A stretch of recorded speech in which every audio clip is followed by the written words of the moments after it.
Welcome, ghouls, ghosts, and mere mortals to the Hidden Creek Manor. Now, as you can see, I'm sitting in front of my computer, which means in this episode, we're going to get into projection mapping.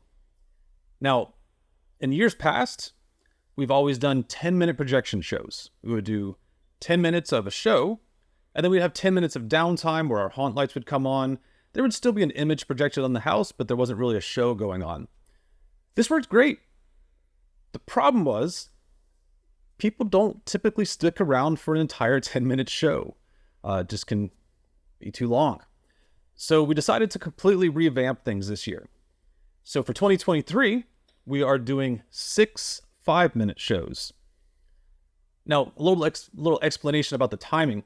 So in the past, we would do 10 minutes on, 10 minutes off. We would have a 20-minute video, and then that would loop 3 times an hour. So now, with 6 projection shows, we have 5 minutes on, 5 minutes off, and that's going to go for a full hour as well. So that will be 12 shows per hour. So I really get into projection mapping. I think it's really fun. It's really exciting. And I wanted to give you guys kind of a peek behind the curtain to see what it takes to put together a projection show. Now, in this episode, we're only going to go over programming and setting up the show on the computer. On future episodes, we'll go over setting up the projector and the electronics and the timing, and even getting into building the housing that we keep the projector in outside. So let's get to it and take a look at how we designed our shows for 2023. All right, so as I mentioned, we are doing 6 shows this year, but we're doing 3 kind of greatest hits that I've updated from previous shows that we've done in years past, and then we're doing 3 brand new segments. So the 6 shows that we're doing are Beetlejuice, Loonies and / Muse, Thriller, Skeleton Dance, Nightmare Before Christmas, and The Haunted Mansion. Now, in this video, we're only going to focus on the new shows that we've added. So we're only going to be taking a look at the Loonies / Muse, the Skeleton Dance, and the Haunted Mansion. So let's get into it. So for this 5-minute segment of the show, I went with 2 songs. The first song is 5 on It by Loonies, which if any of you are close to my age, you remember the original version. But the version that we're using for the Haunt is actually from, I believe, the Nope soundtrack. If it's not Nope, it's one of the other Jordan Peele movies, but it has more of a spooky vibe than the original version of the 5 on It by Looney, so it actually fits in with the whole Halloween theme.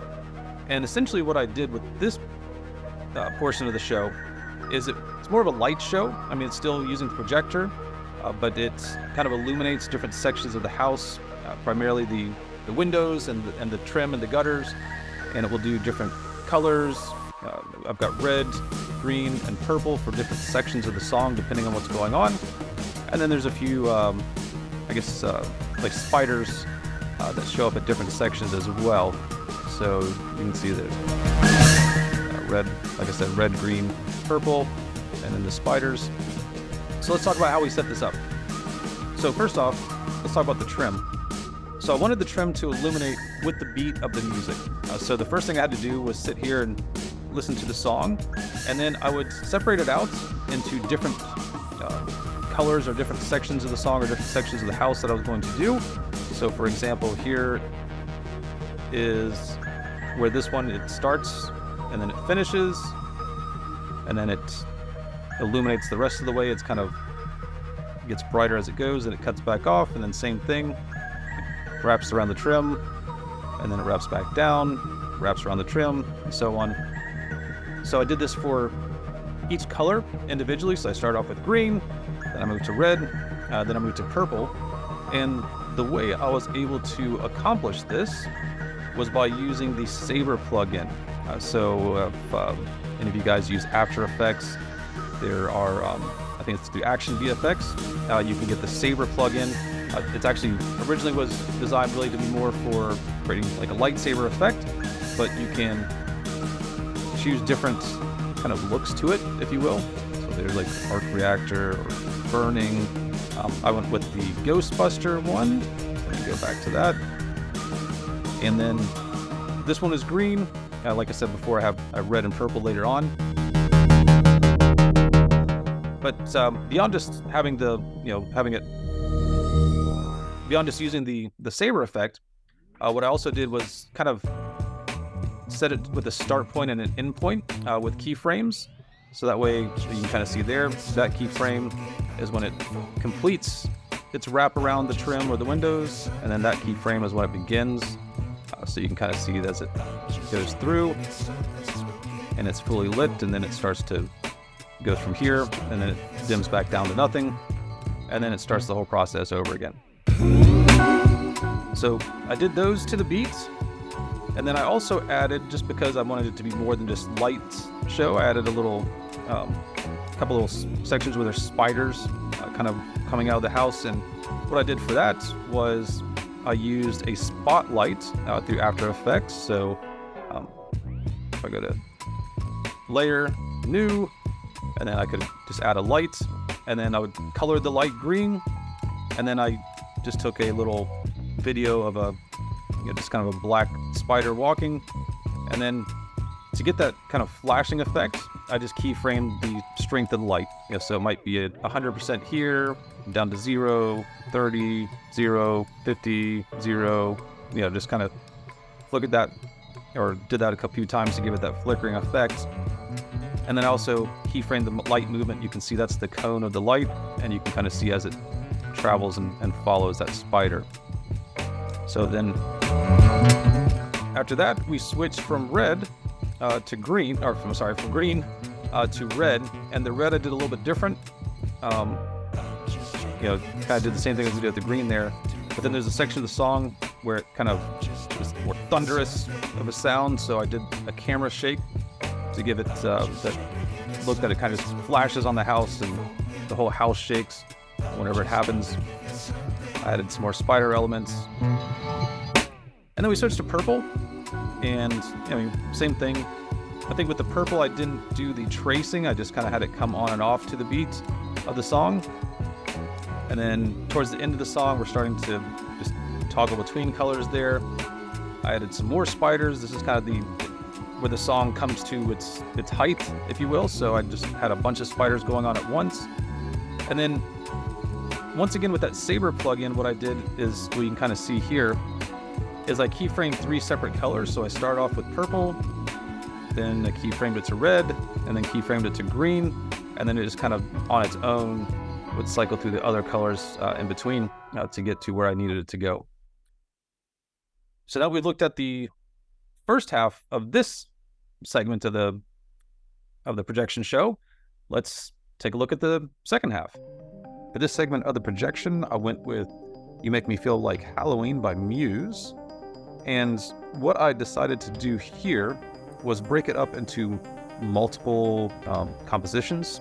I would render each one individually and then put them all together at the end, so that way it made it a little bit easier and a little bit more organized. So this is just the organ part of the song. So I matched up our porch trim to go along with the organ. So you can see I have the left and right columns in unison, then the middle one kind of doing the opposite of what the rest of them do, and then the rest of the porch is just kind of, looks like it's kind of lit up by fire on the porch trim. And let me get to the end. Now towards the end, I think I started changing up a little bit. Oh, saw that little flash. We'll talk about that in a minute. Yeah, here we go. So once again, I went along with the organ, and what I did is I would just listen to the song, and then as I was listening to the song, you can see here, I would just use my finger and just keep hitting the buttons to put markers. Once I've added those markers, then I can work on the keyframes to determine when these fire columns go up and down. As you can see here, we've got those keyframes. And what I use for the fire is the same thing that I use for the Loonies segment as well. I use the saber effect. So I use the Tesseract, and I think I just stuck with the same color. Once again, you can change these all you want. So if I wanted like Firestorm, just as an example, I could change it. That's just the one, but I like the Tesseract look, so I stuck with that for all these, so we'll put it back. So once and I changed the color too, I forgot about that. But anyway, once I mapped out the organ piece, there is a guitar solo in the song. So I worked on that, and we'll just scrub to the point where the guitar solo is. There we go. So for the guitar solo, I did a few different things. First off, I used these kind of stock footage light wall clips that I use from Footage Crate. If you guys haven't checked out Footage Crate, you might want to. There's a lot of great assets there. Anyway, I used those from Footage Crate, and then I don't remember where I got the skeleton playing guitar, but it worked out well for this guitar solo. And then towards the end of the solo, it's where it kind of reaches its height. So I have the lights flashing more rapidly, and then they come back down, and then he disappears in a puff of smoke. I'm pretty sure I also got that smoke from Footage Crate. So once I rendered the organ section and the guitar solo, I then moved on to the trem beats. And essentially, just like I did with the organ solo, I would listen to the beat. And whether it be the hi-hat or the bass, different sections of the house would then light up. So you'll see I've got the trem at the top of the house lighting up. I also have the trem on the sides, and then I have the porch trim. You can kind of barely see it there. Maybe without the fire. There we go. So, like I said, I kind of matched it up to the beat of the song. Did the same thing I did. Made those marks on the different beats, and then I would go in once I made those marks and keyframe it out to have these items show up and go away. So like that porch trim, it's at 0% opacity, and the beat hits, it's at 100% opacity, and then 3 frames later, it drops back down to 0. And then once I got the beats to the point where I liked them, then I worked on the background and graphics. Scrub back to the beginning. So for the background, I used a lot of stock footage from Adobe and also from Production Crate. And I actually have the beats on here already. I rendered them and put them on here. So actually, tell you what, I think I can just go ahead and turn up the guitar solo. And I don't remember where I put the beats. But anyway, the background, that's what we're focusing on right now anyway. So like I said, I just used stock footage, and I would use these stock transitions to go from one kind of scene to the next. And I tried to keep the scenes in line with the beat as well. So if there's a transition on the song, there's a transition on the background image that shows up. And then probably my favorite part of this segment is at the very end. There's this huge kind of how do I put it? Anyway, there's at the very end of the song. It's the end of the song. There's a lot of the drums and guitar and everything's going at once. So I wanted to kind of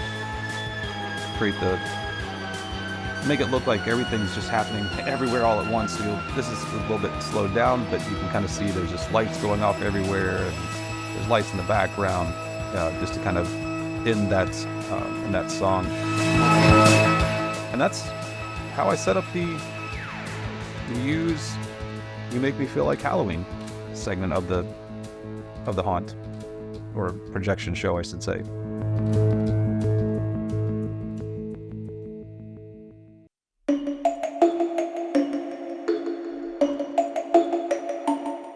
So for the skeleton dance, since it's a cartoon and everything doesn't stay in the frame the whole time, I had to do quite a bit of work, a lot of reverse engineering, a lot of keying out characters and adding them to other sections where they weren't originally in the cartoon. So this was quite an undertaking to get this one set up the way I wanted. So wanted to kind of walk you guys through it, and I started off actually just with straight up from the cartoon up to this point. This is still directly from the cartoon itself. And then right here is where I switched from the cartoon to my own creation, I guess you could say. So let me move forward a little bit so you can see the whole picture. So first off, I just want to point out that I have the black outline, which is the actual outline of my house. So if I were to take that away, you'd see just a bunch of gray behind it. But this way I know exactly what's going to be displayed on the house. Now I had to make my own background for this one and even make my own foreground elements. So a lot of these are 3D elements. I even had a 3D camera for certain scenarios. But just to give you guys an example, if I were to hide the background, it's just plain black. Then we can get rid of the moon, maybe get rid of the ground. So like I said, I had to kind of piece by piece put together the background for this, like the church as an example, and then even the stuff in the foreground as well.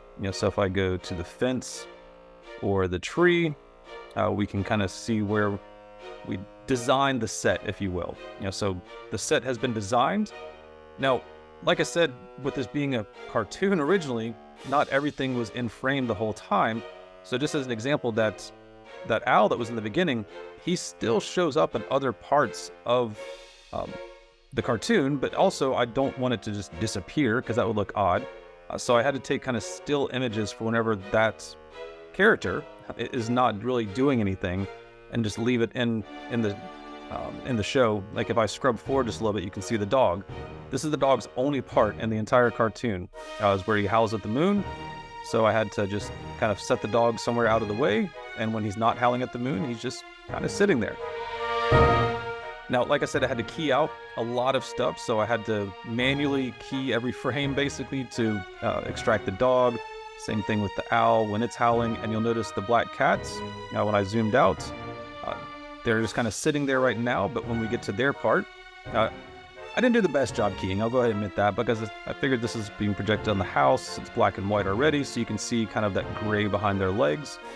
And luckily the cats go away after their little part, so kind of left that in, and then they get scared by the skeletons, they run away, and now I don't have to worry about those cats anymore.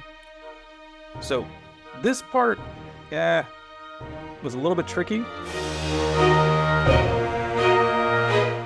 where the skeleton kind of jumps at the screen, so I just kind of left it in there, and then he falls down. It is what it is. So then he kind of walks around, and something else I want to point out is that in the actual cartoon, the skeleton doesn't move, the background moves as he walks around. So I had to kind of key different positions for him. So if I actually just hit play here for a second, so you can see it has a little bit of an odd movement where I'm just telling it to go from one position to the next over a certain amount of frames. Same thing with this little kind of skipping motion. You'll notice he kind of floats almost, or kind of skips in place, just because I couldn't go all the way because I just don't have enough room for it to do that.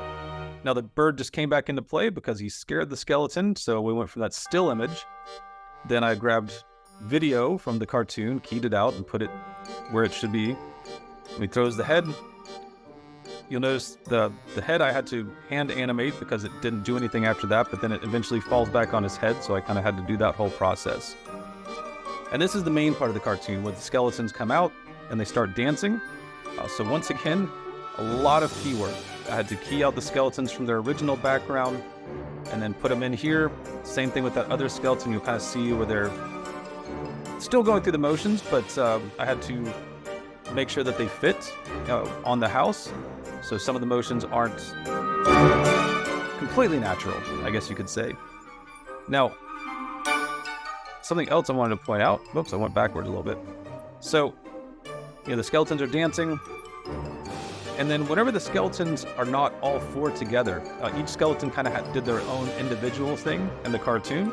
So what I had to do here was, for example, the skeleton on the far left and the skeleton on the far right, I just took a few frames and just played those over and over again, just to make it just kind of waiting their turn, if you will. So they're just kind of hopping up and down while these skeletons do their thing. And then once we get past their part, we'll move on to, so now this guy has his part. So once again, this guy's still just kind of standing there moving up and down, but now these guys, or this one at least, is doing the same thing while he moves forward and backwards. And then once we went through all 4 of the skeletons doing their thing, the rooster shows up to let them know that the sun is about to come out and they need to go back into hiding because they can't be out in the daytime. So you can see I have the rooster crowing over here. I did have to do quite a bit of work because, actually let me back up a little bit. This skeleton kind of throws the other one. He just crumbles on the ground, and that was it in the cartoon, and then he comes back to life off camera. So what I had to do was just kind of reverse that motion where he comes back, and then I just use the puppet tool to kind of hand animate these 2 guys in place until the moment when they hear the rooster crow. And then once that happens, I just kind of switched it back to the cartoon, and then they have to run away and back into the crypt. So I left that there for them to fall into the crypt. Legs pop out, knees back in the crypt, and then the cartoon ends. So let's just go back just a little bit here and just kind of point out a few things. So this is all just multiple layers, as you can see, that I've kind of just placed together in different sections. So just as an example right here, let's move on to when the skeletons are here. I had to then separate them out. So if we look at, say this one right here, make that go away. That's the actual video of the skeletons dancing. And then if we scroll down further, let's see, we have the left skeleton waiting. Oh, I thought that was it. There we go. Yeah, so like left skeleton waiting, I can turn that on and off. So yeah, this became quite the undertaking, because I had to, like I said, take a cartoon where stuff goes in and out of frame and keep it in frame the whole time and figure out a way to incorporate it all together, with the church, with the graveyard, with the tree, the owl. When he's not doing anything, he's just kind of standing there right now without his feathers. But that's how we put together the Silly Symphony's skeleton dance for the house projection. So let's move on to the next one.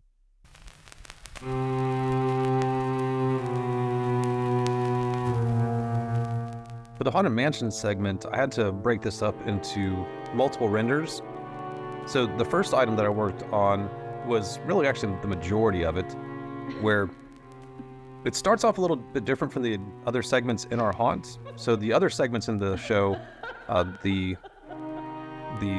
house burns down essentially, and then after the house burns down, then the show begins. With the Haunted Mansion, instead of doing that, I just kind of transformed the house into the Haunted Mansion. So we've got some green smoke that shows up, and then eventually it's kind of like green ooze or whatever you want to call it, kind of comes down from the top, revealing now the Haunted Mansion instead of the previous haunted house that was being projected on our home. So for this, I actually took actual pictures of the Haunted Mansion at Walt Disney World, and then I used Photoshop and kind of cut and pasted certain parts of the Haunted Mansion onto our house. So you have windowsills and stairs and doors and brick and everything, but this is actual all, like I said, from the Haunted Mansion. And then this part of the show, there's kind of the host, if you will, of the Haunted Mansion speaking, and I really wanted to kind of take the projection show on the same journey that you would on the Haunted Mansion ride. So this part, as he's doing the introductions and welcoming the foolish mortals to the Haunted Mansion, and he's talking about being the host. And then on the Haunted Mansion ride, actually not quite the ride, but when you're in one of the holding rooms, actually I think it's the room where the stretching room, at the end, it kind of, everything was dark and there's the man hanging from the ceiling. So instead of doing that, the house explodes, the mansion explodes right about here, you can see. So I had to set up an explosion on here, revealing the hanging body. And now the song begins. So at this point it'd be like you're on the ride, but we start off in the stretching room. So I kind of have that wallpaper rolling up from the ground. And now that we're inside the mansion, since the exterior blew up. And then some of the additional pieces of that stretching room show up as well. So I have things kind of floating in. I have the same gargoyles and the pictures and the wood trim. And then once it's all in place, then it will begin to stretch. But before we get into that, I just wanted to point out, so what I did was I took the long pictures and just masked them to the size where they would be if they were still short. And then I added a bottom piece to their picture frame. So that way, as I revealed from the mask to extend the pictures, that's kind of hiding that, and it just moves down. So similar to the effect on the ride, it looks like everything is stretching on the house, and then it reveals the full photos. So next stop on the ride, or on our show, I guess, is the other Haunted Mansion wallpaper. So this wallpaper eventually rolls back down, just like it rolled up to begin with, revealing the Haunted Mansion wallpaper, the iconic wallpaper that has those eyes. And what I had to do with this is basically take Photoshop and make this into 3 separate images. So I have the standard one that has the eyes and the background and everything as you'd expect. And then I have another one where I basically just keyed out all the eyeballs. So that way I have just a green background behind it that exposes those green eyes. And then the third one is where we only see the eyes. So it kind of goes from that full view to just the eyes staring at you on the house. And then Madame Leota shows up. So this was one of the parts that I had to do kind of separately and prepare her. So I think it's this one. Yep. So originally all I had was just the image of Madame Leota with some kind of sparkly stuff going on. Actually, I should be able to show you guys. So I got rid of the crystal ball here, but what I did was I added that kind of crystal ball to make it look like she's actually in a crystal ball, and then added some just kind of ghostly mist effects to just give it a little bit more of a haunted feel. I just kind of move her throughout the house as she's calling the ghosts to come show themselves. And then after Madame Leota goes away, we would get to the part on the Haunted Mansion ride where we get into the section where it's the bride with all of her dead husbands. So I use the background. Actually, I think I got this from Atmos FX, or not Atmos FX. I forgot. But anyway, I got the background, and it worked out pretty well because it actually looks like, we're in a mansion, and it has the ghost bride, and she's kind of beckoning to you. And then as she walks away, now it gets to what would have been my favorite part of the Haunted Mansion ride, but also my favorite part on here as well. It's where we now get the music. We'll have the singing busts, and I wanted to incorporate both that graveyard portion of the Haunted Mansion ride where the ghosts are singing and dancing and everything, but also another part of the Haunted Mansion ride that I always enjoyed was the section where you go through that banquet hall and it has the Pepper's Ghost effect, and it looked like all those ghosts are dancing. So I was a little bit limited on time here, so I kind of just combined the two. So we start off with the ghost band playing. Then we have some ghosts or skeletons, I should say, that are dancing, that I just added some glow effect to both of them to match them up, make them look more like ghosts. And you kind of see that candelabra thing going through the room. Eventually it goes through that door in the back, and then after it goes through that door, the entire basically house falls down to reveal the graveyard. So yep, we're already at the graveyard, but anyway, the house falls down, and then we see the graveyard, and the skeletons are still dancing and everything, and there's some additional ghosts flying around. And then for this part, we'll get to in just a moment, I also have the singing busts that are lit up throughout the whole Haunted Mansion sequence of the show, but at this point they start singing. So like I said, we'll get to that in just a few moments. And then once we get through the graveyard and everything is back to normal, the entire house basically comes back together. So let's hop into that part. All right, so essentially after we go through the graveyard, I wanted everything to kind of come back to a conclusion where we get back to the point where we see the mansion showing up again. So let me make this a little bit bigger. And essentially what I did was, I mentioned before that I used Photoshop to segment out different sections of the Haunted Mansion onto our house. And what I did is I made each one of these sections explode, but separately. And the reason I did it all separately is that way, so when it comes time to bring it back together at the end of the show, they'll kind of go back together in a way that would make sense. So like you can see the window pieces are coming together there, and they're shattered more like a window, whereas the brick pieces are coming back together more shaped like bricks, and you see some of those columns and everything. So I actually reversed this on whenever I put it on the house to make it look like everything's going from, or coming back. It exploded at the beginning of the show, which revealed the inside of the mansion. Now that we're at the end of the show, it's all coming back together to then finalize everything. And then the last layer that I added was the singing busts. So as you can see, they're not really doing anything right now, but as we go through and get to this part where they sing, they will start to sing. And let's zoom in on those busts so you guys can see them. It doesn't look very good on here. I'll explain a little bit. So what I did is I set the busts up outside and then use my projector to kind of map out where their stands would be, so that way they're lit up as well. And then I have the video of the busts singing. Now this guy he's wearing a hat, so I added a little bit extra on top so that way the hat gets illuminated. Same thing, this guy's really skinny, so I actually added a little bit around him to give me a little bit more leeway. But that way they can sing. As you can see them right here, they're kind of moving around a little bit, and they will go with the music within the Haunted Mansion display. So once I've added all three of these different components together, we will have that final result of the Haunted Mansion segment. That's going to do it for this episode. I hope you guys enjoyed it. And don't forget to hit the like and subscribe buttons to stay up to date and notified with everything that we're doing here at Hidden Creek Manor. So happy haunting, and we'll see you in the next one. Congratulations. You made it to the end of the video. As a reward for sticking around, you may now watch one of these two videos.